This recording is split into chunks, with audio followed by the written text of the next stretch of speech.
તો કડીમાં વરસેલા 9 ઇંચ વરસાદથી જનજીવન પર પ્રભાવિત થઈ ગયું છે। ભારે વરસાદથી અંડરપાસમાં પાણી ભરાતા ટ્રાફિક જામ સર્જાઈ ગયો છે। અંડરપાસ બંધ થતા કડી થોડ રોડ પર ટ્રાફિક જામ સર્જાયો।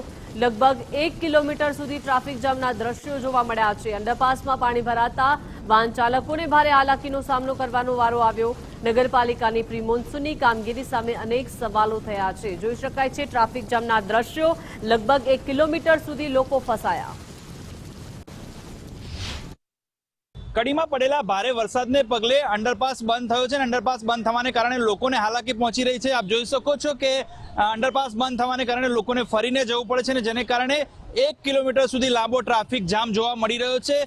કડી જે ગામ અને શહેરથી નીકળતા રસ્તા છે તે મુખ્ય અંડરપાસ જે છે તે 2015માં બનાવવામાં આવ્યો હતો અને તેમાં જે સ્વિમિંગ પુલ જેવી હાલત જોવા મળી રહી છે। પહેલા જ વરસાદમાં જે ભારે વરસાદને પગલે જે અંડરપાસ છે તે બંધ કરવામાં આવ્યો છે, જેને કારણે અત્યારે હાલ જે આ ફાટક છે ત્યાં ફરીને લોકોને આવવું પડે છે અને ભારે ટ્રાફિક જામ જોવા મળી રહ્યો છે।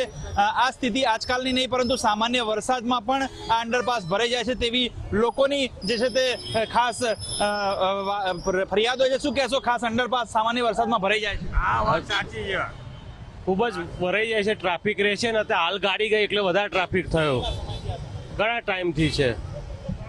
આ સમસ્યાથી લોકો પીડાઈ રહ્યા છે। સામાન્ય વરસાદમાં પણ અંડરપાસ ભરાઈ જાય છે, જેને કારણે લોકોને હાલાકી પડી રહી છે। જોકે હાલ તો વરસાદે જે રીતે ભારે જે કડીમાં ખાબકતા સ્થાનિક લોકો પરેશાન જોવા મળી રહ્યા છે। ત્યાર પછી અંકિત દવે સાથે સચિન કડિયા, ગુજરાત ફર્સ્ટ કડી।